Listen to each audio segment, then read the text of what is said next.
It doesn't matter if you love Colorado Springs or not if you do not take into consideration these home buying tips. If you fail to do this, you will absolutely hate Colorado Springs.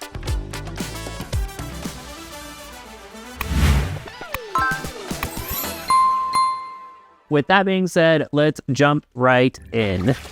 We are officially back from our amazing trip to Cancun, Mexico. As you can see, we're back to our normal backdrop, and we're still really hot. Like, weather here in Colorado is still really nice and really hot. That's super nice. Anyway, we are going to dive in. First off, thank you to our YouTube buyers who did contact us while we were on vacation and were very patient with us. We had to do some negotiations, and it was by the beach. And so we appreciate you guys being patient with us. And as you know, we're a local real estate agent, so if we can help you, 719-238-1771. But we're going to dive into some tips and things that we have realized with helping hundreds of buyers on things that you shouldn't get lost into the pretty surface level of things, and you should pay attention to a few of the bigger things. Yeah, the first thing that comes to my mind, and we've bought and sold multiple houses, but to me, one of the most important things is making sure that you are in the right neighborhood and or location. Because if proximity is something that's really important to you, which usually it is, Colorado Springs is a pretty big area. To drive from one side to the other side, you're probably looking at like 35, maybe 40 minutes max. So picking the right area can be super important, whether that is important because of your kiddo's school or your work, or maybe you want to be really close to nature. There are so many different factors, HOAs, no HOAs. There's so many different factors that come into my mind when I'm thinking about what neighborhood do I want to live in. Well, and neighborhood is such a huge, important thing, because if you are a retiree and you love to see your grandbabies, but only once in a while, and you don't want to be surrounded with it, going to a high family-oriented neighborhood where every single one of your neighbors is going to have kids, and so their bikes are probably going to be on your lawn or in the street, or they're going to be playing tag. Or do kids even play hide and seek anymore? Man, I hope so. Usually they just play on their iPads, but right. But then you're going to want to pay attention to what that neighborhood looks like and feels like, because that may not be something that's really important to you, or it may be something that's really important to you that you want to make sure that you get into the right neighborhood for sure. Well, and we help so many buyers move here from out of state or out of location, like from Denver to Colorado Springs or Boulder. And one of the things that we always make sure that we do for our clients is we do video tours of the general proximity of the neighborhood, usually with drone, and then through the house itself. Because we've talked to several clients where they're like, you know what, I really don't want to be in a loud community anymore. And my last neighbor had a mechanic shop right next door to me, and he would always be working on his cars. So if that's something that's important to you, and I fly up the drone and you can see that the neighbor to your right has 15 cars in his driveway, that might not be the best, maybe not necessarily neighborhood, but specifically like that specific spot for you. You know, and everyone's wants and needs, desires, dislikes, likes are all going to be different. So it really just depends on what you're looking for in that specific area or community.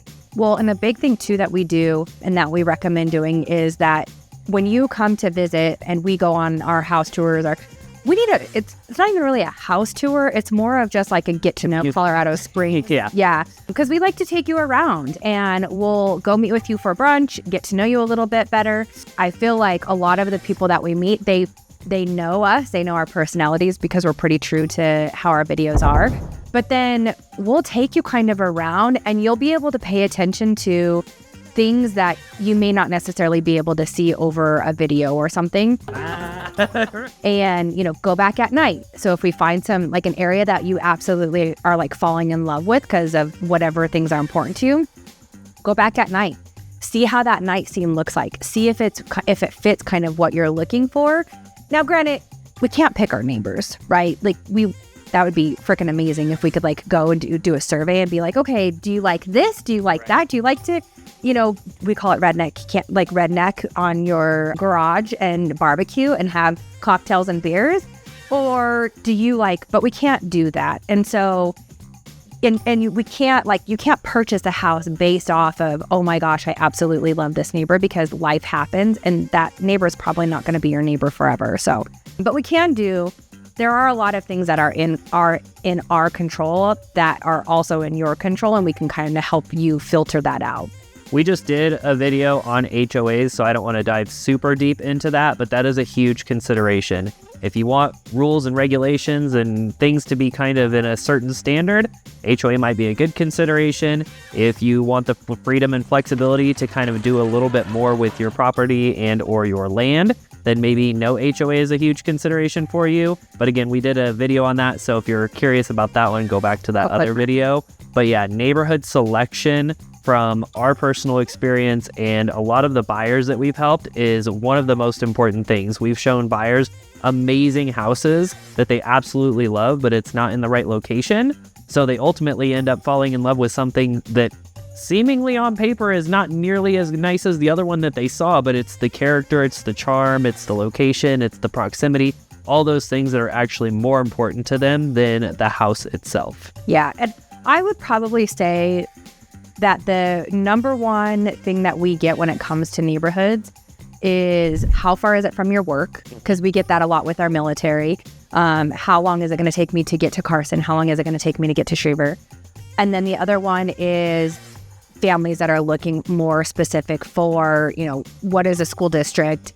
What does the neighborhood, what does a community give me and stuff like that? Those are probably I don't know, in my opinion. What do you think? I would only add one other thing to it, and it's because we're in Colorado Springs, but people want to be close to nature. Oh, yeah. Almost all the people that we're talking to, you guys, wanting to be in a old school charm, like old Colorado City, downtown Colorado Springs, because they want to be close to nature, hence Colorado Springs. But there are others that want to go different locations, but or even just having a farm, right? I mean, so that's nature too. It's just not, the nature that Sean loves, to where, we just had someone reach out and they want 12 chickens and want to be able to have goats and horses and have a dairy farm. And so it's that's nature. And we have so many different properties in areas that have acreage that you would be able to do that are zoned in that area. But which I think sort of segues into our next topic that I wanted to touch on today, which is going to be the fact that if you hate the layout of the home and the few things that go along with it, such as your yard, you can never change that. So looking at the layout of your home is going to be super important. You can change it. So saying never probably isn't the right verbiage. If you're on a ranch with a slab and you want a basement, you're probably not going to dig out the foundation. Could you? Sure. Could you add a second story if you wanted a second story? I guess so. Yeah, but for the layout, you can absolutely knock down walls and give you Sure. more of an open concept, or backyard if you want turf, but it's so saying never, that you can never change it, probably isn't We won't go with the never, but we will stick, generally speaking, ranch, no basement, ranch with a basement, 2 stories, 3 stories, split level homes. If there is one of the factors of that style of a home that you absolutely dislike and cannot get used to, I would not suggest looking at those homes when you are starting your home search. Personal opinion, I don't know if she agrees with me or not, and actually 2 considerations for me. I prefer a ranch style home with a finished basement, and one of the reasons I prefer that is because I want the main level living, aka our primary suite, to be on the main floor so that I can walk out to the kitchen, the living room, the laundry area, because we have had homes in the past where you had to go up a flight of stairs to get to your bedroom and then down a flight of stairs to get to the kitchen, and that is just, for me, at this stage of life, I don't prefer it. Yeah, so I think, one of the big things that you were saying is, when you start to look for a home, your layout is going to be extremely important. Now, I will say that a lot of times, unless you have a specific, this is exactly what I want, right? Some people do already have that. But with the ranch, is probably the number one common thing, just because there's less stairs. Aesthetically, our younger generation, I think aesthetically they like the 2-story homes. I prefer the looks of a 2-story home, I prefer the functionality of a ranch, not having to go downstairs. Now I just throw the kids' laundry or over the stairs. But I think that's important. Well, and one of the reasons I'd mentioned basement, so if you're unfamiliar with... As I say, that's a big thing. Basically, it's for like Texas or Florida or wherever, we've seen it. It's like a loft, but it's downstairs, under the ground, which sometimes can be even extra cool if you have a walkout basement. That would mean that you go down to the basement and then there's another exit to go basically to your backyard.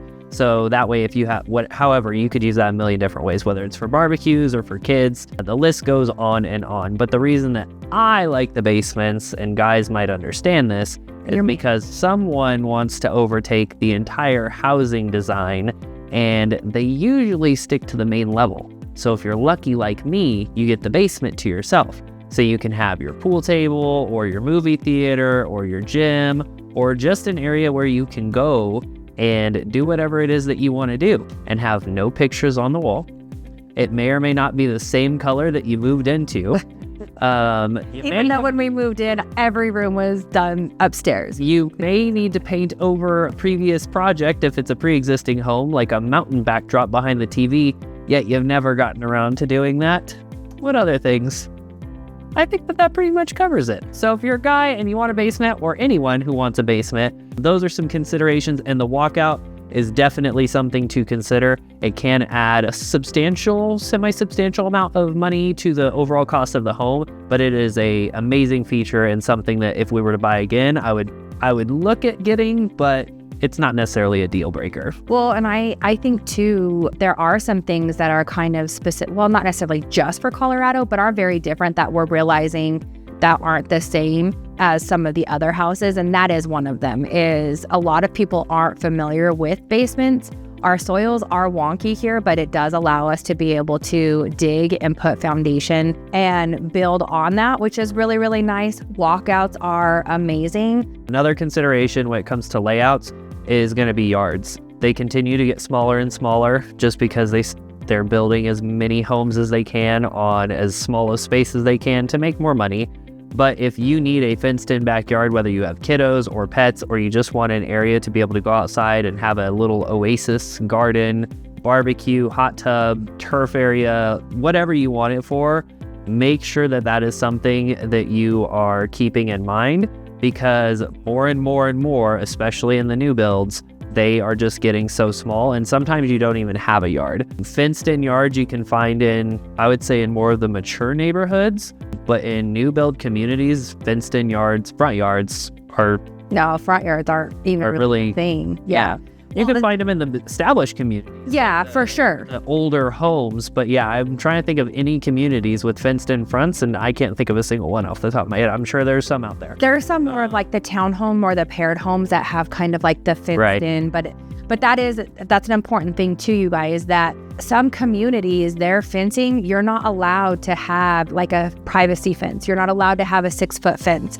Or that 6-foot fence has to be vinyl, or it has to be wood, it has to be stained a certain thing. Like you have to have a certain like 3-post. I don't know the exact term for it, for the fence. We'll go with 3-post. Whatever.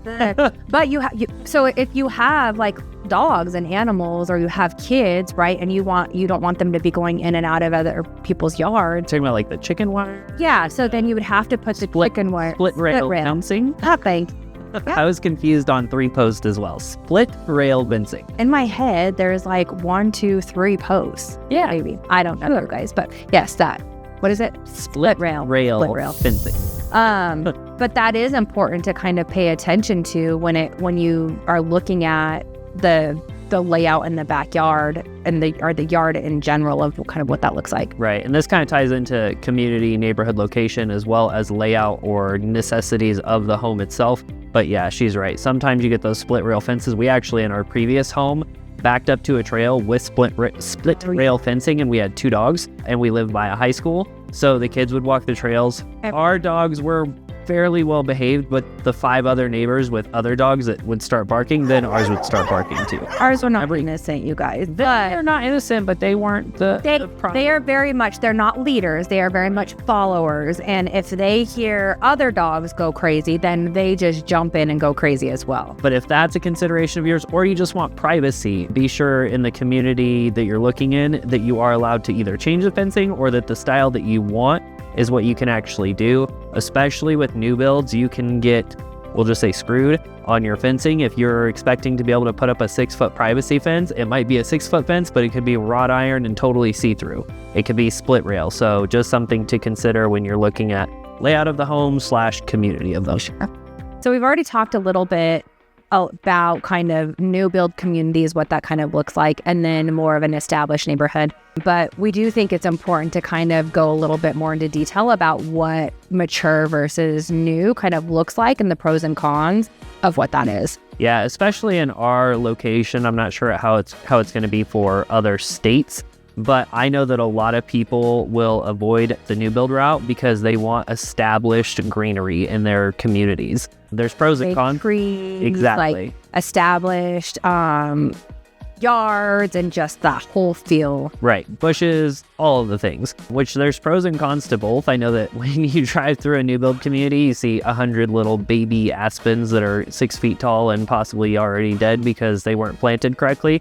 But yeah, people sometimes want the shade. We actually were just recently showing a buyer some downtown homes, and there was some very big established trees, and it provided tons of shade in the front and in the backyard, which is a pro during summertime here because like the sun is out. Yeah, it's 95 degrees sometimes.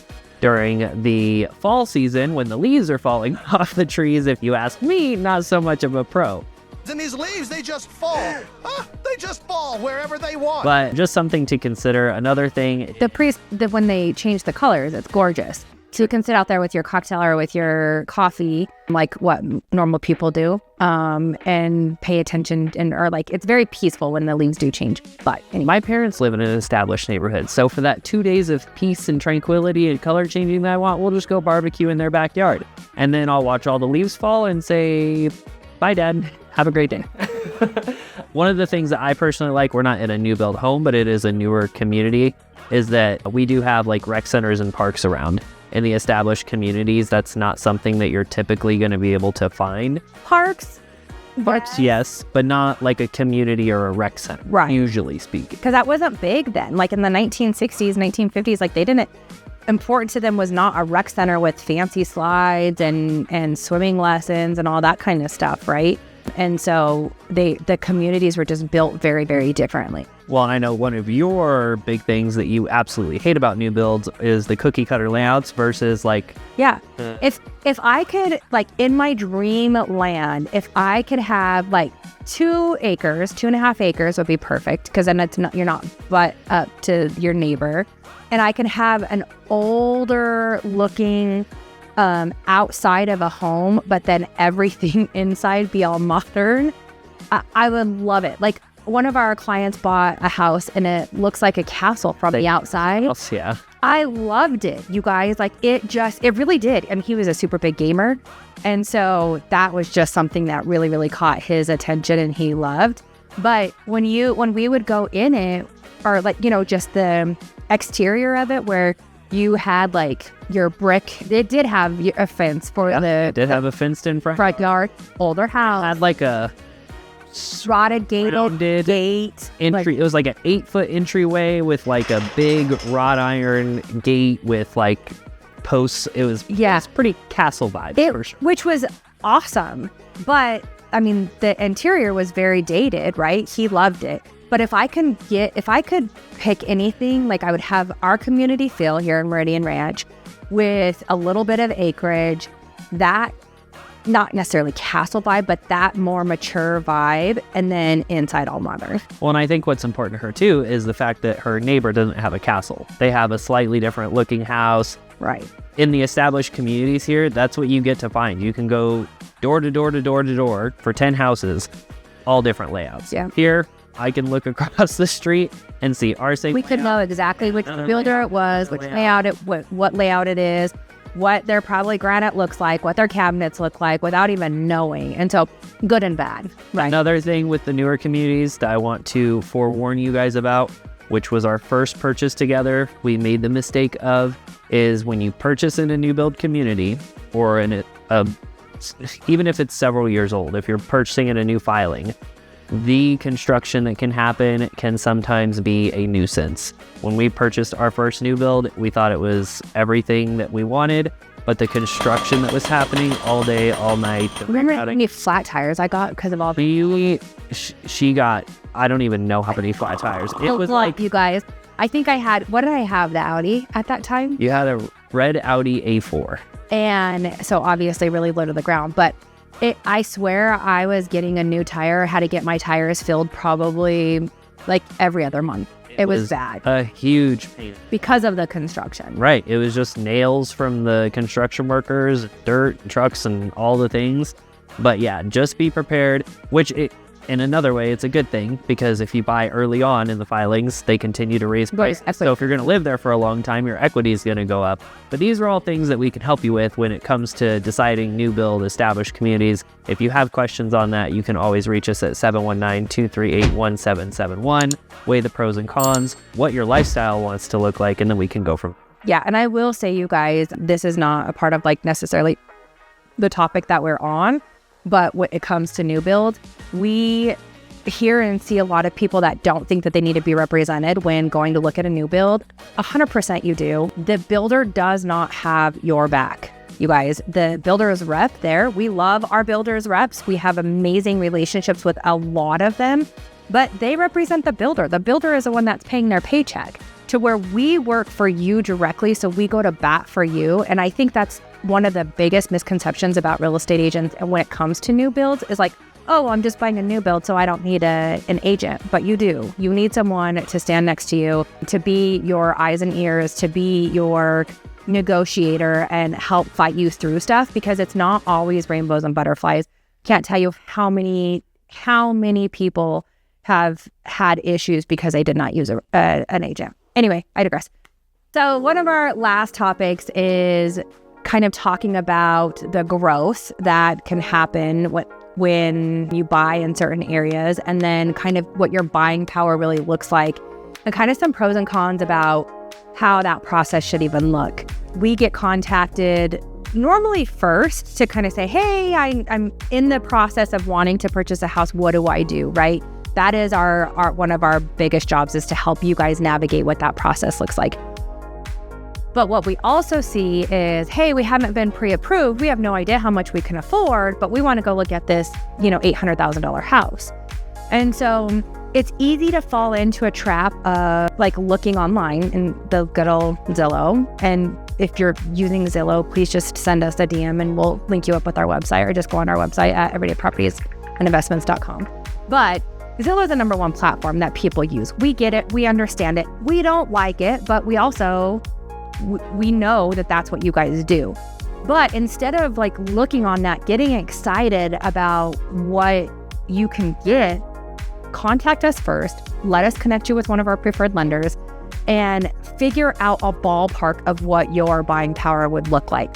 Well, and a lot of the times, the programs that are available to you are so much more vast than you might know.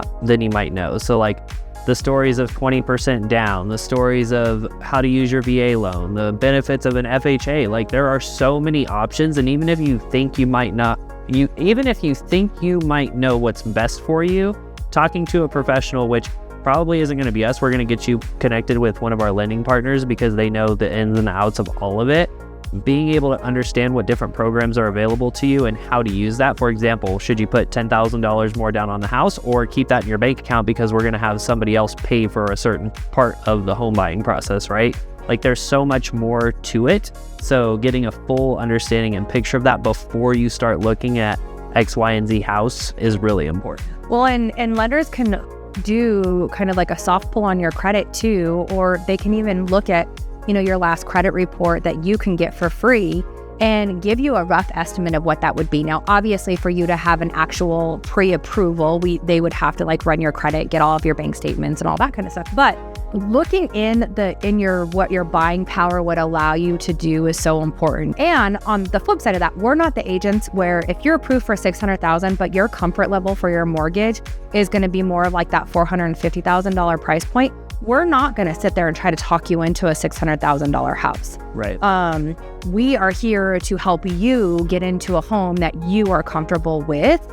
And we're not the ones that are paying your mortgage. You know that. You know your finances better than anybody. Well, and if you need a 5-bedroom, 3-bathroom, 3,000 square foot house, there is a location in town where it's going to be $70,000 to $100,000 cheaper than another location. So that's why it's important to figure out what are your wants, what are your needs, and then what are you kind of acceptable on flexing on a little bit so that we can point you in the right direction, because you can find the right home a lot of the times. You might just be shopping in the wrong area. Right. Well, and it's hard too, because, you know, a lot of times you'll be looking, and we'll just like a small example, right, would be if you look at a house for $350,000, but then you look at a house for $375,000, there's going to be a big difference in that house. And it goes to say, it's about every $25,000, I would probably say, that you see a pretty big difference in the type of home or the condition of the home or the area of the home. That changes pretty dramatically. And that small of a difference can mean so many different things for you, to where, like, reach out to us, let us help you first and kind of narrow that down. And then you can get all Zillow happy and go search like crazy, because you'll put in your search that you want to be in between here and here, so you have realistic expectations. Because that's one of the biggest, I would say, like, cons about home buying and the home buying process, because it's not all fluff, right? It's not all fun and exciting, and we try to make it as fun and as exciting as we can, but is thinking that you can qualify or thinking that you can afford something, and then you get really excited about a house. We go look at the house and then come to find out you can't get that house. And that's hard. It's like a heartbreak from high school on your first crush of being like, oh my gosh, what do I do now? And it's defeating. So we would rather kind of flip that script and get you warm and fuzzy with kind of your buying power amount, and then go have fun and look for a house. So as you can see, there are a ton of considerations to take into factor before you decide on area, price point, necessities, all these other fun things. Some of these things you guys can kind of figure out along the way. Other things I would highly recommend you get in touch with us for, so that you can really get an established idea of what you're looking to do when moving to the Colorado Springs area. So as always, thank you for listening. Comment below, let us know, what are your likes, dislikes, what's important to you when buying a home? What location are you interested in? We are always curious to hear from you guys. And if you have any real estate housing needs in the Colorado area, you know how to get a hold of us. 719-238-1771. And as always, we will see you in the next video.